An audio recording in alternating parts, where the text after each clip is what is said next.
স্বাগতম বন্ধুরা, চ্যানেলের আরেকটি নতুন ভিডিওতে। আজ আমরা যে সিনেমাটি এক্সপ্লেন করতে যাচ্ছি সেটি হল ইকো, যা আপনাদের অবশ্যই ভালো লাগবে। তো চলুন এই সিনেমাটি এক্সপ্লেন করি এবং এর পুরো গল্প জেনে নিই।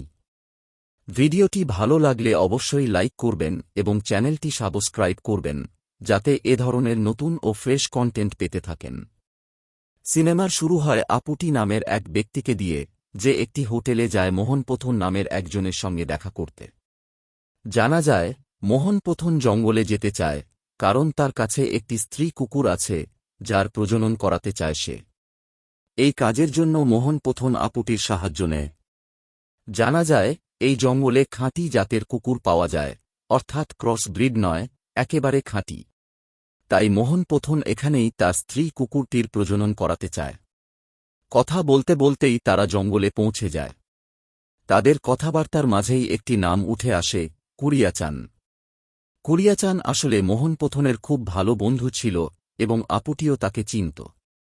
জঙ্গলে পৌঁছে মোহন প্রথন নিজের টেন্ট খাটায় এবং স্ত্রী কুকুরটিকে শিকল দিয়ে বেঁধে রাখে, যাতে তার প্রজনন হতে পারে। এরপর গল্পটি ৮ মাস এগিয়ে যায়। এখানে আমরা পীয়ূষ নামের একটি মেয়েকে দেখি, যে একজন ডাক্তারকে সঙ্গে নিয়ে আসে। আসলে সে যেখানে থাকে সেখানে মালতী দিদির শরীর খুব খারাপ ছিল। এই জায়গায় অনেক কুকুরও থাকে এবং কোনো অপরিচিত মানুষ এখানে সহজে আসতে পারে না। ডাক্তার মালতী দিদির চিকিৎসা করেন। তাঁর বট কোনো সমস্যা ছিল না, শুধু কানে সামান্য সমস্যা ছিল। রাতে পীযূষ মালতী দিদিকে বলে যে তাঁর 2 ছেলে আছে, চাইলে তিনি তাদের বাড়িতে আরামে সব সুবিধাসহ থাকতে পারেন। কিন্তু মালতী দিদি বরাবরের মতোই পীয়ূষের প্রস্তাব নাকচ করে দেন। পরদিন পীয়ূষ বাজারে যাচ্ছিল। পথে তার দেখা হয় শিব কুমারনের সঙ্গে, যার সঙ্গে একজন নেভি অফিসারও ছিলেন। তারা কুরিয়াচান সম্পর্কে পীয়ূষের সঙ্গে কিছু কথা বলতে চায়। পীযূষ এখানে তার জানা সব কথা তাদের জানিয়ে দেয়। এমনকি পুলিশ পীয়ূষকে এটাও বলে যে কুরিয়াচানকে খুঁজে পেতে সাহায্য করলে তাকে টাকা দেওয়া হবে। কিন্তু নেভি অফিসার পীয়ূষকে বলেন, তুমি যদি আগে আমাকে জানাও, তাহলে আমি ওদের চেয়েও বেশি টাকা দেব। এখান থেকে বোঝা যায় যে কুরিয়াচান নিখোঁজ এবং তাকে খুঁজে পেতে সবাই মরিয়া হয়ে উঠেছে। এরপর আমরা দেখি পীযূষ বাড়িতে ফিরে আসে। সেখানে মালতী দিদি জানায় যে সম্প্রতি একটি স্ত্রী কুকুর অনেকগুলো বাচ্চা জন্ম দিয়েছে। মালতী দিদি পীয়ূষকে এটাও বলে যে সে এই কুকুরছানাগুলো কাউকেই দেবে না, কেউ চাইলে সাফ না করে দিতে। এরপর আমরা নেভি অফিসারকে দেখি, যার সঙ্গে শিব কুমারন উপস্থিত ছিল। শিব কুমারন নেভি অফিসারকে জানায় যে কুরিয়াচানের সঙ্গে নকশালদের সম্পর্ক ভালো ছিল না, তাদের মধ্যে প্রায় ঝামেলা লেগেই থাকত। শিব কুমারন এটাও বলে যে কুরিয়াচান খুবই দক্ষ ডগ ট্রেনার ছিল, তার চেয়ে ভালো ডগ ট্রেনার সে জীবনে আর কাউকে দেখেনি। ঠিক তখনই জানা যায় যে তাদের গাড়ির ব্রেক ফেল করেছে, যার ফলে গাড়িটি নিয়ন্ত্রণ হারাচ্ছিল। তবে কোনোভাবে নেভি অফিসার গাড়িটিকে সামলে নেন। পরদিন আমরা জোপান নামের একজনকে দেখি। জোপান আসলে মালতীর ছোট ছেলে, যে প্রায়ই এখানে আসে এবং মাকে নিজের সঙ্গে নিয়ে যেতে বলে। কিন্তু মালতী দিদি বরাবরের মতোই রাজি হন না। তিনি বলেন তিনি এখানেই থাকতে চান। তাই জোপানকে চলে যেতে হয়। যাওয়ার সময় সে পীয়ূষকে বলে, হয়তো তুমি বললে মা রাজি হবে, কারণ তুমি এখানে 8 মাস ধরে আছ। তাই তাকে বোঝাতে থাকো। এরপর জোপান পীয়ূষকে কিছু টাকা দিয়ে চলে যায়। রাতে মালতী দিদি ও পীয়ূষ একসঙ্গে বসে থাকলে পীয়ূষ মালতী দিদিকে বলে, আপনি সবসময় এখান থেকে যেতে অস্বীকার করেন, কিন্তু কখনোই আমাকে এর পেছনের স্পষ্ট কারণ বলেননি। তখন মালতী দিদি তাকে অতীতের একটি ঘটনা শোনান। গল্পটি ফ্ল্যাশব্যাকে চলে যায়, দ্বিতীয় বিশ্বযুদ্ধের সময়। তখন আমরা তরুণী মালতীকে দেখতে পাই। সে তার স্বামী জোশুয়ার সঙ্গে থাকে। সবাই মনে করে জোশুয়া তার বাবা, অথচ জোশুয়া আসলে তার স্বামী। যদিও জোশুয়ার বয়স অনেক বেশি এবং মালতীর বয়স তুলনামূলকভাবে অনেক কম, এই কারণেই সবাই বিভ্রান্ত হয়ে যায়। কিছুদিন পর সেখানে কুরিয়াচান ও মোহন প্রথন আসে। দুজনই খুব ভালো বন্ধু এবং প্রায়ই একসঙ্গে ব্যবসা করত। তারা জোশুয়ার কাছ থেকে কিছু কুকুর কিনতে এসেছিল। আসলে ব্যাপারটা এমন যে মালয়েশিয়াতেই খাঁটি জাতের অর্থাৎ আসল ব্রিডের কুকুর পাওয়া যায়। জোশুয়া কুকুর পালনের কাজ করত এবং সেনা ও পুলিশদের কাছে কুকুর সরবরাহ করত, যার ফলে সে প্রচুর টাকা উপার্জন করত। জোশুয়ার স্বপ্ন ছিল শহরে নিজের একটি বাড়ি হবে, যেখানে সে আরামে জীবন কাটাতে পারবে। রাতে মালতী খাবার রান্না করেছিল। কুরিয়াচান ও মোহন প্রথম খুব আরামে খাবার খায়। পাশাপাশি এটাও জানা যায় যে দ্বিতীয় বিশ্বযুদ্ধের সময় প্রায় সর্বত্রই গুলিবর্ষণ চলত। পরদিন জোশুয়া তার স্ত্রী মালাকে বলে যে তাকে এই বন্ধুদের সঙ্গে যেতে হবে, কারণ তার কিছু জরুরি কাজ আছে। তাদের সঙ্গে গেলে সে অনেক টাকা পাবে এবং তারপর খুব শিগগিরই তারা নতুন বাড়ি কিনতে পারবে। এই কথা শুনে মালতীর তেমন ভালো লাগেনি। এরপর তারা সেখান থেকে চলে যায়। কিন্তু কিছুদিন পর যখন তারা ফিরে আসে, তখন দেখে কুকুরগুলো তাদের স্বাগত জানাতে দাঁড়িয়ে আছে, কিন্তু ভেতরে ঢুকতে দিচ্ছে না। কিছুক্ষণ পরে মালতী সেখানে আসে, কিন্তু কুকুরগুলো মালতীর কথাও শোনে না। মালতী এগিয়ে যেতে চাইলে একটি কুকুর তার পায়ে কামড় দেয়, ফলে তার পায়ে গভীর ক্ষত হয়। এটা দেখে কুরিয়াচানের খুব খারাপ লাগে, কিন্তু তারা সামনে এগোতে পারে না, কারণ সামনে গেলে তাদের মৃত্যু নিশ্চিত। এগুলো কোনো সাধারণ কুকুর নয়, এগুলো প্রশিক্ষিত ও ভীষণ বিপজ্জনক। এই পুরো দৃশ্য দেখে মোহন প্রথম কুরিয়াচানকে বলে যে তার মনে হয় এখান থেকে চলে যাওয়াই ভালো। কিন্তু কুরিয়াচান রাজি হয় না। সে বলে, মেয়েটি খুব বড় সমস্যায় আছে, আমাদের এখানেই থেকে তার পাশে থাকা উচিত। কিন্তু মোহন প্রথম তার সিদ্ধান্ত পাকা করে ফেলে এবং সেখান থেকে চলে যায়।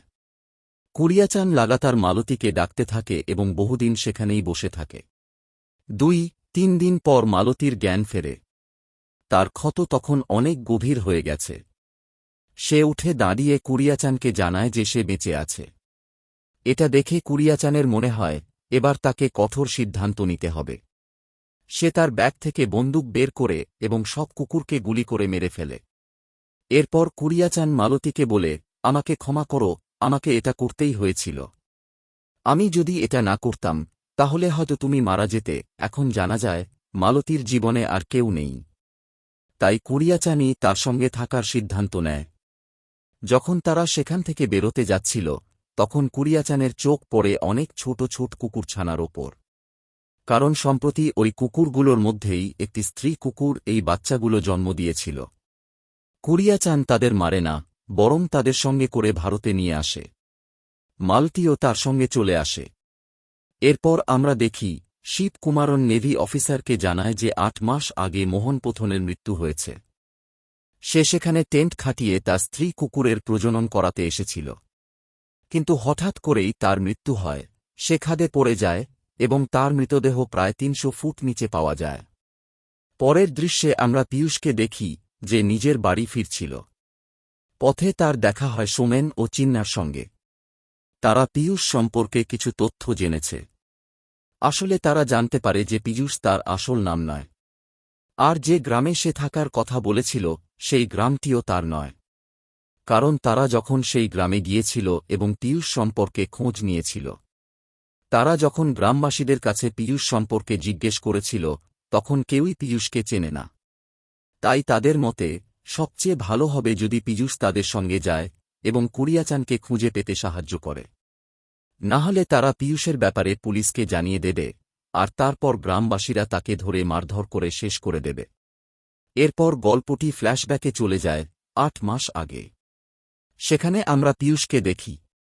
মোহন প্রথম যখন সেখানে এসেছিল এবং একটি লজে ছিল, তখন পীযূষ তার ওপর নজর রাখছিল। মোহন প্রথম যেখানেই যেত, পীয়ূষও তার পিছু পিছু যেত। একদিন মোহন প্রথম বুঝে যায় যে পীযূষ তাকে অনুসরণ করছে। তখন সে পীয়ূষকে বলে, শুরু থেকেই আমি জানতাম তুমি আমাকে অনুসরণ করছ, কিন্তু জানতাম না কেন। হয়তো তোমার মনে হচ্ছিল কুরিয়াচান আমার সঙ্গে দেখা করতে আসবে। কিন্তু এটা তোমার বড় ভুল ধারণা।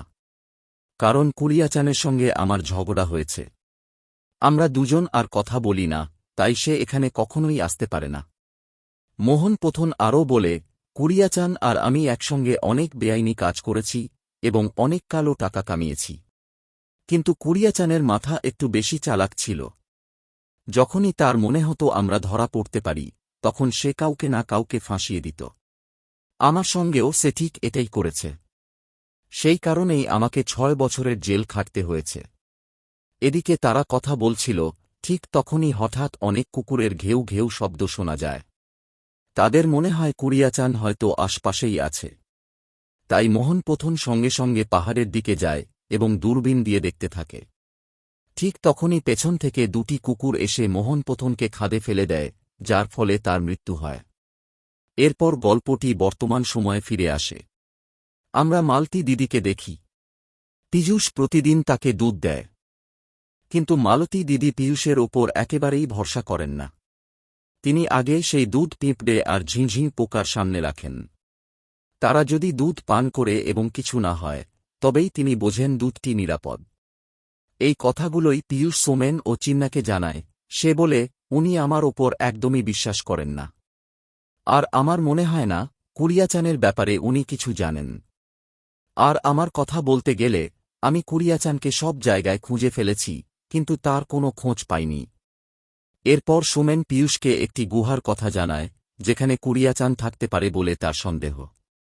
কিন্তু জায়গাটি অনেক দূরে, আর সেখানে যেতে হলে কুকুরদের থেকেও বাঁচতে হবে। অন্যদিকে আমরা দেখি আপুট্টিকে, যে একটি চিঠি পোস্ট করছিল। ঠিক তখনই সেখানে নেভি অফিসার ও শিব কুমারন এসে হাজির হয়।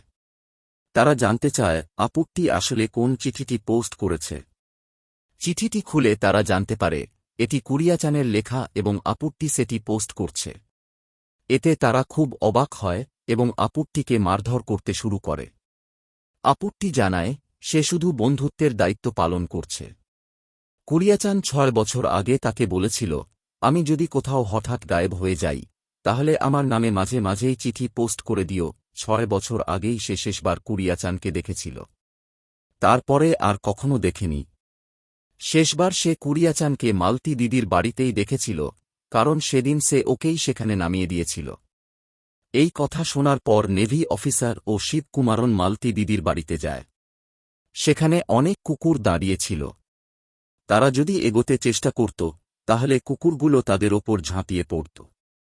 ঠিক তখনই মালতী দিদি এসে হাতের ইশারায় সব কুকুরকে শান্ত করে দেয়। এরপর নেভি অফিসার ও শিব কুমারন মালতী দিদিকে মোহন পথনের ব্যাপারে জিজ্ঞেস করে, সে কি কখনো এখানে এসেছিল। মালতী দিদি জানায়, হ্যাঁ, একবার সে এখানে এসেছিল। অন্যদিকে আমরা দেখি পীযূষ, সোমেন ও চিন্নাকে। তারা জঙ্গলের পথ ধরে সেই গুহার দিকে এগোচ্ছিল, যেখানে তাদের সন্দেহ কুরিয়াচান থাকতে পারে। কিন্তু তাদের কাছে পানির পরিমাণ খুব কম ছিল, যার ফলে তাদের অবস্থা ক্রমেই খারাপ হয়ে যাচ্ছিল।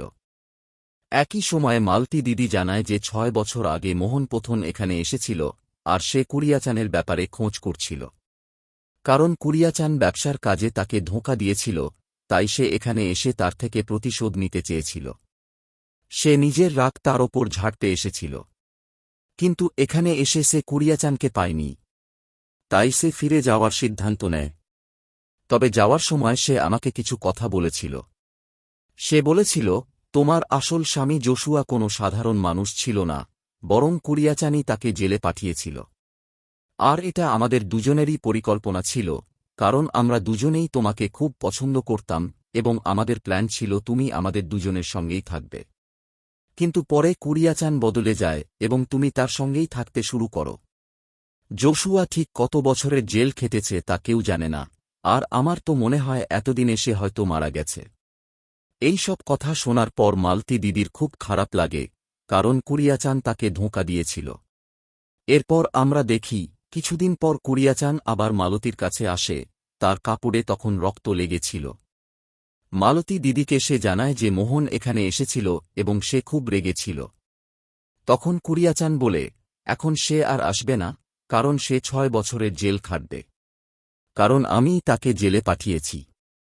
এই কথা শুনে মালতী দিদি বলে, সে আমাকে জানিয়েছে যে জোশুয়াকেও তুমিই জেলে পাঠিয়েছ।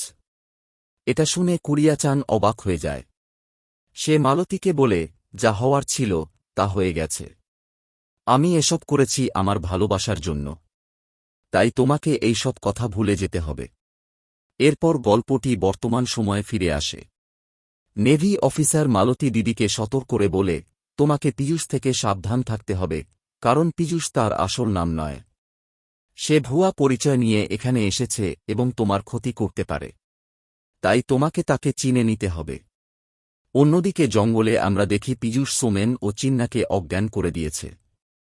পীযূষ পানিতে কিছু মিশিয়ে তাদের সেটা খাইয়েছিল, যার ফলে তারা অজ্ঞান হয়ে যায়। এরপর পীযূষ তাদের গাছের সঙ্গে বেঁধে ফেলতে শুরু করে।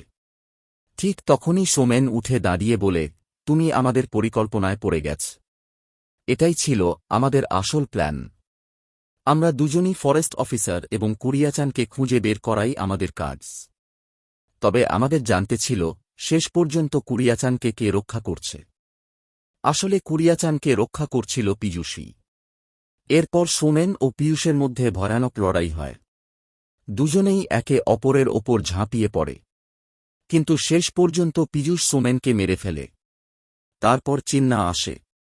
পীযূষ তার সঙ্গেও লড়াই করে, কিন্তু শেষ পর্যন্ত চিন্নাকে একটি ভীষণ বিষাক্ত সাপ কামড়ায়, যার ফলে চিন্নাও বাঁচতে পারে না এবং সেখানেই মারা যায়।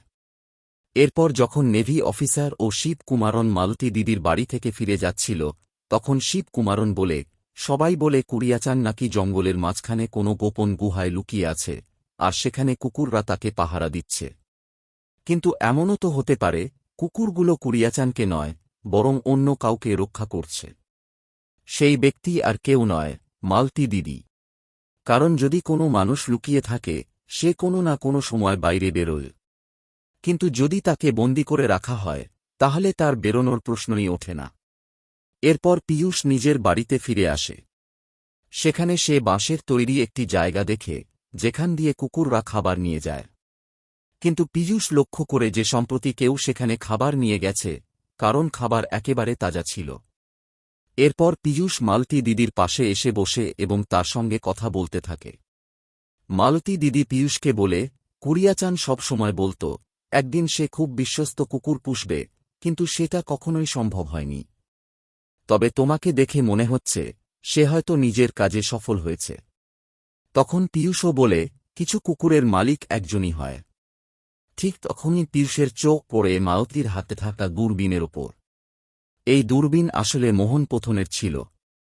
তখন পীযূষ বুঝে যায় মোহনপোথনকে আসলে মালতী দিদিই মেরেছিল।